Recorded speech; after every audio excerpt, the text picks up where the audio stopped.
Hello friends, Java programming code के video series में आज हम लोग दूसरे लेक्चर के वीडियो को देखेंगे जिसमें हम सम ऑफ सीरीज़ को फाइंड करना सीखेंगे, जिसमें हम लोग जावा के कोड को लिखेंगे और ड्राई रन करा के देखेंगे कि वो कैसे काम करता है और उसका आउटपुट क्या आता है। तो जो आज का हम लोग का प्रोग्राम है वो है write a program in Java to find the sum of series. जो हम लोग का सम ऑफ सीरीज़ दिया है वो ये है, हम लोग फाइंड करेंगे 1 + 1/2 + 1/3 + 1/10 तक के। हम लोग 1/n तक के भी जा सकते हैं, जहाँ तक के हम लोग की मर्ज़ी हो, चाहे हम लोग 1/5 तक जाएं, 1/10 तक जाएं या 1/100 तक के जाएं। ये कोड से हम लोग n नंबर ऑफ सीरीज़ के सम को फाइंड कर सकते हैं। अब सबसे पहले जो हम लोग करते हैं वो हम लोग का सबसे पहले जो हम लोग का मेन काम होता है वो होता है सारे जावा के पैकेज को इंपोर्ट कराना। जो हम लोग का डिज़ायर्ड पैकेज जो हम लोग को चाहिए होता है उसको हम लोग इंपोर्ट कराते हैं। तो हम लोग लिखते हैं पहले लाइन में import java.io.*. एस्ट्रिक का मतलब होता है ऑल। हम लोग ने सारे IO पैकेज को इंपोर्ट करा लिया है अपने कोड में।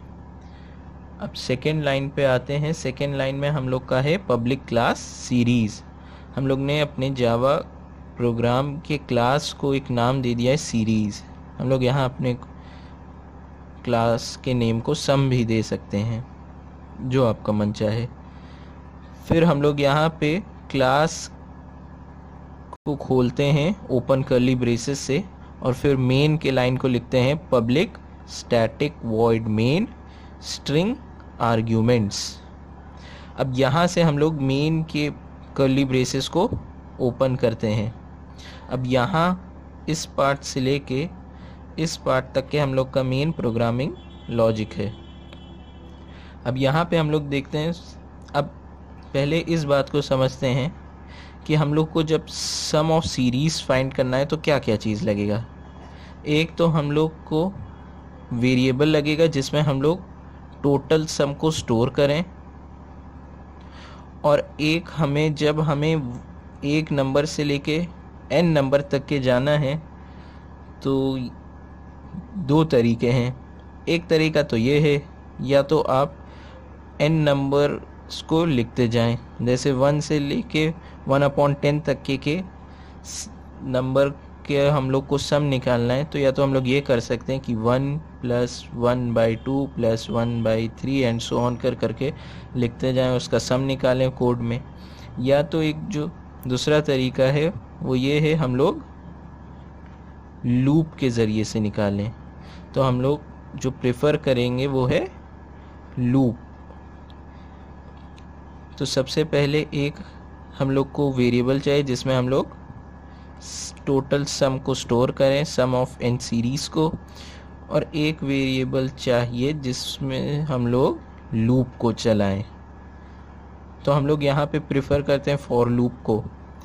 अब यहाँ पे हम लोग पहले एक इंटीजर a को डिक्लेयर कर देते हैं, int a, जिसको हम लोग फॉर लूप में आइट्रेशन के लिए यूज़ करेंगे। उसके बाद हम लोग जब नेक्स्ट लाइन में आते हैं तो हम लोग को लेना है फ्लोट s। अब चाहे आप सम भी लिख सकते हैं, आपको जो चाहिए आप वेरिएबल का नेम ले सकते हैं। अब हम लोग यहाँ पे फ्लोट s क्यों लेते हैं, ये सवाल आपके मन में आ रहा होगा। फ्लोट s हम लोग क्यों ले रहे हैं वो जब हम लोग ड्राई रन करा के देखेंगे तो हम लोग समझेंगे कि हम लोग ने फ्लोट s क्यों लिया, ना कि इंटीजर s क्यों नहीं। अब यहाँ पे जब हम लोग ने फॉर लूप के लिए एक वेरिएबल डिक्लेयर कर दिया इंटीजर a, सम के लिए फ्लोट s डिक्लेयर कर दिया फ्लोट s। अब s में हम लोग 0 पहले ही इनिशियलाइज कर देते हैं। अब यहाँ पे आप देख रहे हैं कि हम लोगों ने फॉर लूप की यहाँ से शुरुआत होती है, फॉर लूप भाई की शुरुआत होती है। अब फॉर लूप भाई क्या करते हैं, इंटीजर a को क्या कहते हैं कि इंटीजर a भाई तुम 1 हो जाओ। अब आपको 1 से शुरू करना है तो आप इंटीजर a को वन नंबर से डिक्लेयर कर देते हैं, इंटीजर 1 से डिक्लेयर कर देते हैं। और ए भैया को कहते हैं कि ए भैया तुम 10 से ज़्यादा नहीं जाना, तुम 10 के बराबर होना या 10 से कम होना, लेकिन 10 से ज़्यादा नहीं जाना। अब यहाँ फॉर लूप की बॉडी ये अपनी इतनी है। अच्छा, एक और चीज़ है कि अगर हम लोग के फॉर लूप के बॉडी में अगर सिर्फ एक लाइन ऑफ कोड रहेगा तो हम लोग को ओपन और क्लोज कर्ली ब्रेसेस लगाने की ज़रूरत नहीं है। आप लगाएं या ना लगाएं वो मैंडेटरी नहीं होता है अगर लूप में 1 लाइन ऑफ कोड है। अब यहाँ पे हम लोग क्या करते हैं, हम लोग कहते हैं कि s equal to s plus float 1/a। अब 1/a को हम लोग एक्सप्लिसिटली फ्लोट में इनिशियलाइज कर रहे हैं, डिक्लेयर कर रहे हैं। क्यों कर रहे हैं, ड्राई रन में देखते हैं। उसके बाद system dot out dot print ln the some is plus s, और उसके बाद मेन के कर्ली ब्रेसेस को क्लोज किया और क्लास के कर्ली ब्रेसेस को क्लोज किया। अब ये सब क्या है, अब ड्राई रन में देखते हैं।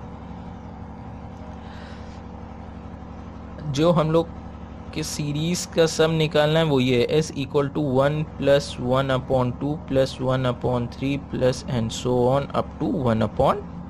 1/10 है।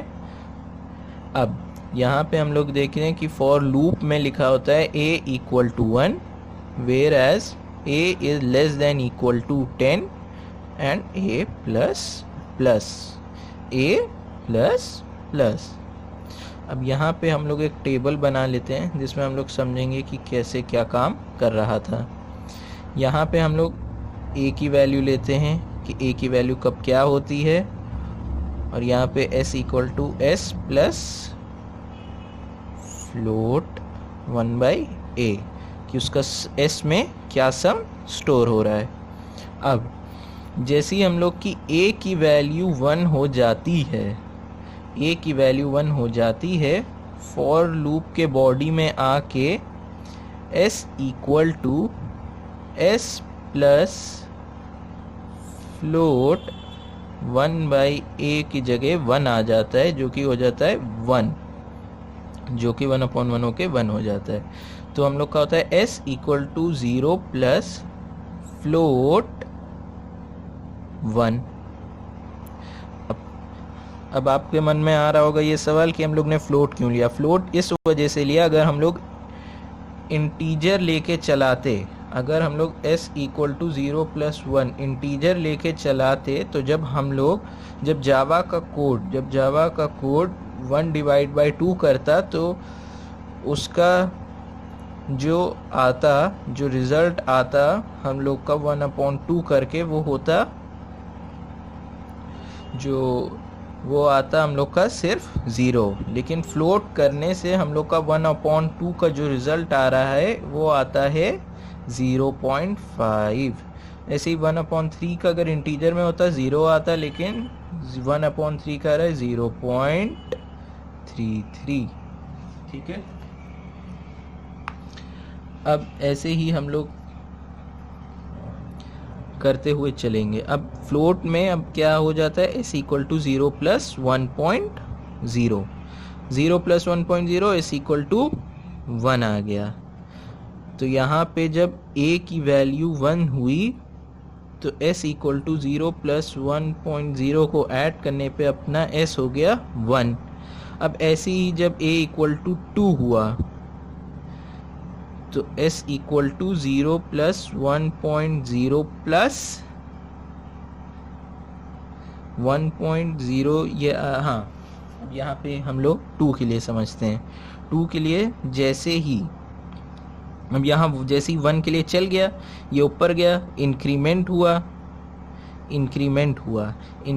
होने के बाद a की वैल्यू हो गई 2, तो s equal to s plus float 1/2। अब s की वैल्यू पहले से क्या थी, s की वैल्यू अपनी थी 1.0।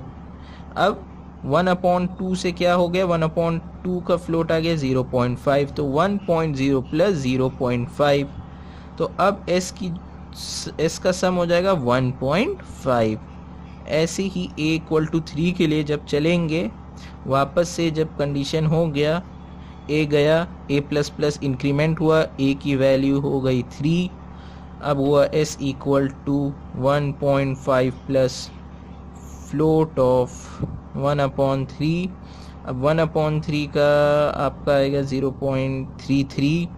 अब s की वैल्यू यहाँ थी अपनी 1.5 प्लस 0.33, ऐसे करके अपना हो गया ये s की वैल्यू 1.83। अब ऐसे ही करके ये जब पूरा a का वैल्यू a का वैल्यू 10 तक के चल जाएगा और हम लोग का sum s equal to s plus float of 1/10 तक के चल जाएगा, तो हम लोग का जो डिजायर्ड आउटपुट आएगा वो कुछ समथिंग 2.8335 कुछ ऐसे करके 2.8 करके आएगा, 2.8 करके।